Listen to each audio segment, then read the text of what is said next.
ವೀಕ್ಷಕರೆಲ್ಲರಿಗೂ ಸಾಪ್ತಾಹಿಕ ಭವಿಷ್ಯವಾಣಿ ವಿಶೇಷ ಕಾರ್ಯಕ್ರಮಕ್ಕೆ ಸ್ವಾಗತ. ಸ್ನೇಹಿತರೆ, ಫೆಬ್ರವರಿ ತಿಂಗಳ ಈ ವಾರದಲ್ಲಿ ಧನಯೋಗದ ಶುಭ ಸಂಯೋಗ ನಿರ್ಮಾಣಗೊಳ್ಳುವುದು. ಹಾಗೆ ಈ ವಾರ ಬುಧಾದಿತ್ಯ ರಾಜಯೋಗವು ಪ್ರಭಾವಶಾಲಿಯಾಗಿರಲಿದೆ. ಸೂರ್ಯ ಮತ್ತು ಬುಧ ಗ್ರಹಗಳ ಸಂಯೋಗವು ಕುಂಭ ರಾಶಿಯಲ್ಲಿ ನಿರ್ಮಾಣಗೊಳ್ಳುವುದು. ಇದರಿಂದ ಬುಧಾದಿತ್ಯ ರಾಜಯೋಗವು ಸೃಷ್ಟಿಯಾಗಲಿದೆ. ಜೊತೆಗೆ ಈ ವಾರದ ಆರಂಭದಲ್ಲಿ ಚಂದ್ರ ಮತ್ತು ಮಂಗಳನ ಸಂಯೋಗವು ಪ್ರಭಾವಶಾಲಿಯಾಗಿರುವುದು.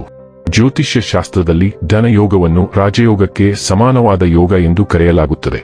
ಹಾಗಾಗಿ ಧನಯೋಗದೊಂದಿಗೆ ಬುಧಾದಿತ್ಯ ರಾಜಯೋಗದ ಪ್ರಭಾವವು 5 ರಾಶಿಗೆ ಸೇರಿದ ಜನರಿಗೆ ವೃತ್ತಿ ಜೀವನದಲ್ಲಿ ಲಾಭಕ್ಕಾಗಿ ಅನೇಕ ಉತ್ತಮ ಅವಕಾಶಗಳನ್ನು ಪಡೆಯುವಂತೆ ಮಾಡಲಿದೆ. ಜೊತೆಗೆ ಈ ರಾಶಿಗಳಿಗೆ ಸೇರಿದ ಜನರಿಗೆ ಈ ವಾರವು ನಿಮ್ಮ ಹಳೆಯ ಕಠಿಣ ಪರಿಶ್ರಮಕ್ಕೆ ಉತ್ತಮ ಫಲವನ್ನು ನೀಡುವುದು. ಫೆಬ್ರವರಿ 16 ರಿಂದ ಫೆಬ್ರವರಿ 22 ರವರೆಗಿನ ಧನು ರಾಶಿಯವರ ಭವಿಷ್ಯವನ್ನು ತಿಳಿದುಕೊಳ್ಳೋಣ.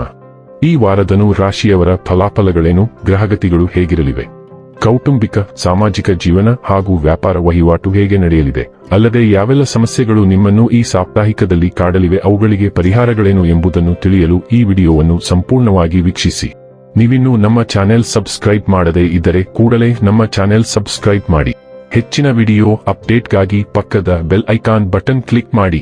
ವಂಶ ಪಾರಂಪರ್ಯ ಜ್ಯೋತಿಷ್ಯರು ನಂಬರ್ 1 ವಶೀಕರಣ ಸ್ಪೆಷಲಿಸ್ಟ್. ವೃತ್ತಿ, ಉದ್ಯೋಗ, ಮದುವೆ, ಹಣಕಾಸಿನ ಸಮಸ್ಯೆ, ವ್ಯಾಪಾರ, ಆರೋಗ್ಯ ಸಮಸ್ಯೆಗಳಿಗೆ ಫೋನಿನ ಮೂಲಕ ಪರಿಹಾರ. ಇಂದೇ ಕರೆ ಮಾಡಿ. ಸ್ನೇಹಿತರೆ, ಧನು ರಾಶಿಗೆ ಸೇರಿದ ಜನರಿಗೆ ಈ ವಾರವು ಬಹಳ ಉತ್ತಮವಾಗಿರಲಿದೆ. ಆರ್ಥಿಕ ವಿಚಾರಗಳಿಗೆ ಸಂಬಂಧಿಸಿದಂತೆ ಉತ್ತಮ ಲಾಭವನ್ನು ಗಳಿಸುವಿರಿ. ಜೊತೆಗೆ ನಿಮ್ಮ ಯೋಗ್ಯತೆಗೆ ಅನುಸಾರವಾಗಿ ಹೆಚ್ಚಿನ ಆದಾಯವನ್ನು ಕೂಡ ಗಳಿಸುವಿರಿ. ವಾರದ ದ್ವಿತೀಯಾರ್ಧದಲ್ಲಿ ನೀವು ಸಾಕಷ್ಟು ಕ್ರಿಯಾಶೀಲರು ಹಾಗೂ ಕಾರ್ಯನಿರತರಾಗಿ ಕೆಲಸವನ್ನು ಮಾಡುವುದರಿಂದ ಯಶಸ್ಸು ದೊರಕುವುದು. ಹಾಗೆ ಈ ಸಂದರ್ಭದಲ್ಲಿ ಉತ್ತಮ ಆದಾಯವನ್ನು ಗಳಿಸುವಿರಿ. ಯಾವುದಾದರೂ ಉತ್ತಮ ಪದವಿ ನಿಮಗೆ ಬಹಳ ಸುಲಭವಾಗಿ ದೊರಕುವುದರಿಂದ ಹೆಚ್ಚಿನ ಲಾಭವನ್ನು ಪಡೆಯುವಿರಿ. ಜೊತೆಗೆ ಲಾಭಕ್ಕಾಗಿ ನೀವು ಮಾಡಿದ ಪ್ರಯತ್ನಗಳಿಗೆ ಎಲ್ಲರ ಸಹಾಯವೂ ಕೂಡ ದೊರಕುವುದು. ಕುಟುಂಬ ಜೀವನ ಸಂತೋಷಮಯವಾಗಿರಲಿದೆ. ಸ್ನೇಹಿತರೊಂದಿಗೆ ಉತ್ತಮ ಸಮಯವನ್ನು ಕಳೆಯುವಿರಿ. ಚಂದ್ರ ರಾಶಿಗೆ ಸಂಬಂಧಿಸಿದಂತೆ ರಾಹು 3ನೇ ಮನೆಯಲ್ಲಿರುವುದರಿಂದ ಈ ವರ್ಷ ನಿಮ್ಮ ಆರೋಗ್ಯವು ಸಾಮಾನ್ಯಕ್ಕಿಂತ ಉತ್ತಮವಾಗಿರುತ್ತದೆ. ಈ ಕಾರಣದಿಂದಾಗಿ ನೀವು ಉಲ್ಲಾಸವನ್ನು ಅನುಭವಿಸುವಿರಿ. ನಿಮ್ಮ ಹರ್ಷಚಿತ್ತದಿಂದ ವರ್ತನೆಯೊಂದಿಗೆ ನೀವು ಇತರರೊಂದಿಗೆ ಬಹಿರಂಗವಾಗಿ ನಗುವುದನ್ನು ಕಾಣುವ ಸಮಯ ಇದು. ನೀವು ಸರ್ಕಾರಿ ವಲಯದಲ್ಲಿ ಕೆಲಸ ಮಾಡುತ್ತಿದ್ದರೆ ಈ ವಾರ ನಿಮಗೆ ಮುಖ್ಯ ಮತ್ತು ಉತ್ತಮವಾಗಿರಲಿದೆ. ಏಕೆಂದರೆ ಈ ಸಮಯದಲ್ಲಿ ನೀವು ಸರ್ಕಾರದಿಂದ ಲಾಭ ಮತ್ತು ಪ್ರತಿಫಲವನ್ನು ಪಡೆಯುವ ಸಾಧ್ಯತೆ ಇದೆ. ಅದು ನಿಮಗೆ ಉತ್ತಮ ಮಟ್ಟದ ಲಾಭವನ್ನು ನೀಡುತ್ತದೆ. ನ್ಯಾಯಾಲಯದಲ್ಲಿ ಯಾವುದೇ ಪೂರ್ವಜರ ಆಸ್ತಿ ಅಥವಾ ಭೂಮಿಗೆ ಸಂಬಂಧಿಸಿದ ವಿವಾದ ನಡೆಯುತ್ತಿದ್ದರೆ ಈ ವಾರ ಅದರ ನಿರ್ಧಾರವು ನಿಮ್ಮ ಪರವಾಗಿ ಬರುವ ಸಾಧ್ಯತೆ ಹೆಚ್ಚು. ಇದಕ್ಕಾಗಿ ನೀವು ಆರಂಭದಿಂದಲೇ ಮನೆಯ ಹಿರಿಯ ಸದಸ್ಯರ ಸಹಾಯದಿಂದ ಸರಿಯಾದ ನಿರ್ಧಾರ ತೆಗೆದುಕೊಳ್ಳುವಂತೆ ಸೂಚಿಸಲಾಗಿದೆ. ಅದರ ಮೇಲೆ ನಿಮ್ಮ ಕೆಲವು ಹಣವನ್ನು ಸಹ ನೀವು ಖರ್ಚು ಮಾಡಬೇಕಾಗುತ್ತದೆ. ಈ ವಾರ ಅನೇಕ ವಿದ್ಯಾರ್ಥಿಗಳು ಅಪೇಕ್ಷಿತ ಕಾಲೇಜು ಅಥವಾ ಕೋರ್ಸ್ನಲ್ಲಿ ಪ್ರವೇಶ ಪಡೆಯುವ ಸಾಧ್ಯತೆ ಕಂಡುಬರುತ್ತಿದೆ. ಇದರಿಂದಾಗಿ ಅವರ ಸ್ಥೈರ್ಯ ಹೆಚ್ಚಾಗುವುದಲ್ಲದೆ ಅವರ ಆತ್ಮವಿಶ್ವಾಸ ಮತ್ತು ಧೈರ್ಯವೂ ಗಮನಾರ್ಹವಾಗಿ ಹೆಚ್ಚಾಗುತ್ತದೆ. ನಿಮ್ಮ 3ನೇ ಮನೆಯಲ್ಲಿ ಸೂರ್ಯಗ್ರಹಣ ಉದಯಿಸಲಿದೆ. ಆದ್ದರಿಂದ ಮುಂದಿನ 6 ತಿಂಗಳು ನೀವು ತುಂಬಾ ಕಾರ್ಯನಿರತರಾಗಿರುತ್ತೀರಿ ಮತ್ತು ಬಹುಕಾರ್ಯಗಳು ಇರುತ್ತವೆ. 3ನೇ ಮನೆ ಸಂವಹನವನ್ನು ಸೂಚಿಸುವುದರಿಂದ ಬೋಧನೆ, ಬರವಣಿಗೆ, ಪ್ರಯಾಣ, ಐಟಿ, ಮಾರಾಟ ಮತ್ತು ಮಾರ್ಕೆಟಿಂಗ್ನಂತಹ ಸಂವಹನ ಆಧಾರಿತ ಕ್ಷೇತ್ರದಿಂದ ನಿಮಗೆ ಬಹಳಷ್ಟು ಯೋಜನೆಗಳು ಇರುತ್ತವೆ. ಒಡಹುಟ್ಟಿದವರು ಮತ್ತು ನಿಮ್ಮ ನೆರೆಹೊರೆಯ ಸಮುದಾಯದೊಂದಿಗಿನ ಸಂಬಂಧದಲ್ಲಿ ಹಠಾತ್ ಬದಲಾವಣೆ ಉಂಟಾಗುತ್ತದೆ. ಆದ್ದರಿಂದ ನೀವು ಅವರೊಂದಿಗೆ ಏನು ಸಂವಹನ ನಡೆಸುತ್ತೀರಿ ಎಂಬುದರ ಬಗ್ಗೆ ನೀವು ಜಾಗರೂಕರಾಗಿರಬೇಕು. ಆನ್ಲೈನ್ ಮತ್ತು ಆಫ್ಲೈನ್ ಸಭೆಗಳು ಖಂಡಿತವಾಗಿಯೂ ಬರುತ್ತವೆ ಮತ್ತು ಅದು ಕೂಡ ವಾದಗಳಿಂದ ತುಂಬಿರಬಹುದು. ನೀವು ಹೊಸ ಕೋರ್ಸ್ ಅಥವಾ ಹೊಸ ಪ್ರಮಾಣೀಕರಣವನ್ನು ಪ್ರಾರಂಭಿಸಬಹುದು. ಅದು ಪ್ರಕೃತಿಯಲ್ಲಿ ಚಿಕ್ಕದಾಗಿರಬಹುದು. ಒಡಹುಟ್ಟಿದವರೊಂದಿಗಿನ ಹೊಂದಾಣಿಕೆ, ವರ್ಗಾವಣೆ, ಸಣ್ಣ ಪ್ರಯಾಣಗಳು ಮತ್ತು ಸಾರ್ವಜನಿಕ ಭಾಷಣ ಅವಕಾಶಗಳು ಸಹ ಬರಬಹುದು.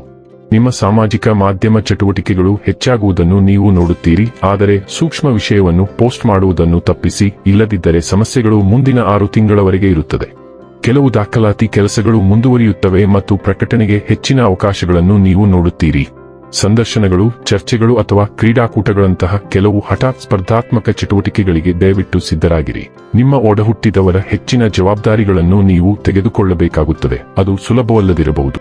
ಸೂರ್ಯನು ಮೀನ ರಾಶಿಗೆ ಹೋಗುತ್ತಾನೆ ಮತ್ತು ಅವನು ಶುಕ್ರ ಮತ್ತು ಬುಧನೊಂದಿಗೆ ಅದೇ ರಾಶಿಯಲ್ಲಿ ಸೇರುತ್ತಾನೆ.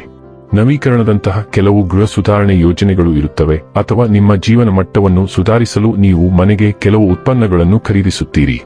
ಈ ಗ್ರಹಗಳು ಮನೆಯಲ್ಲಿ ವಾದಗಳನ್ನು ತರಬಹುದು. ಇದು ಸವಾಲಿನ ಪರಿಸ್ಥಿತಿಯಾಗಬಹುದು. ಆದ್ದರಿಂದ ದಯವಿಟ್ಟು ಮನೆಯಲ್ಲಿ ಬಣಗಳನ್ನು ತರಬಹುದಾದ ಯಾವುದನ್ನು ತಪ್ಪಿಸಿ. ಕುಟುಂಬ ಕಾರ್ಯಕ್ರಮಗಳು ಅಥವಾ ನೆರೆಯ ಸಮುದಾಯ ಅಥವಾ ಸ್ನೇಹಿತರೊಂದಿಗೆ ಕೆಲವು ಸಭೆಗಳು ಸಹ ಬರಬಹುದು. ನೀವು ಮನೆಯಲ್ಲಿ ಹೆಚ್ಚಿನ ಜವಾಬ್ದಾರಿಗಳನ್ನು ತೆಗೆದುಕೊಳ್ಳಬೇಕಾಗುತ್ತದೆ. ಆದ್ದರಿಂದ ನೀವು ಮನೆಯ ಸಲುವಾಗಿ ಹೆಚ್ಚಿನ ಹಣ ಮತ್ತು ಸಮಯವನ್ನು ಕಳೆಯುತ್ತೀರಿ. ಕುಟುಂಬದ ಸಮಸ್ಯೆಯನ್ನು ರಾಜತಾಂತ್ರಿಕವಾಗಿ ಪರಿಹರಿಸಲು ಶುಕ್ರ ನಿಮಗೆ ಸಹಾಯ ಮಾಡುತ್ತಾನೆ. ಇನ್ನು ಕೊನೆಯದಾಗಿ ಮಾಡಿಕೊಳ್ಳಬೇಕಾದ ಉಪಾಯಗಳ ಕುರಿತು ನೋಡುವುದಾದರೆ ಕೇತು ಗ್ರಹಕ್ಕಾಗಿ ಹವನ ಯಾಗವನ್ನು ಮಾಡಿ. ವೀಕ್ಷಕರೇ, ಇದಾಗಿತ್ತು ಧನು ರಾಶಿಯ ಜಾತಕದವರ ಫೆಬ್ರವರಿ 16ರಿಂದ ಫೆಬ್ರವರಿ 22ರವರೆಗಿನ ಫಲದ ಮಾಹಿತಿ ಇಷ್ಟವಾದರೆ ವಿಡಿಯೋವನ್ನು ಲೈಕ್ ಮತ್ತು ಶೇರ್ ಮಾಡಿ. ಹಾಗೆ ಚಾನೆಲ್ ಸಬ್ಸ್ಕ್ರೈಬ್ ಮಾಡುವುದರ ಜೊತೆಗೆ ನಿರಂತರ ವಿಡಿಯೋ ಅಪ್ಡೇಟ್ಸ್ಗಳಿಗಾಗಿ ಪಕ್ಕದ ಬೆಲ್ ಐಕಾನ್ ಕ್ಲಿಕ್ ಮಾಡಿ.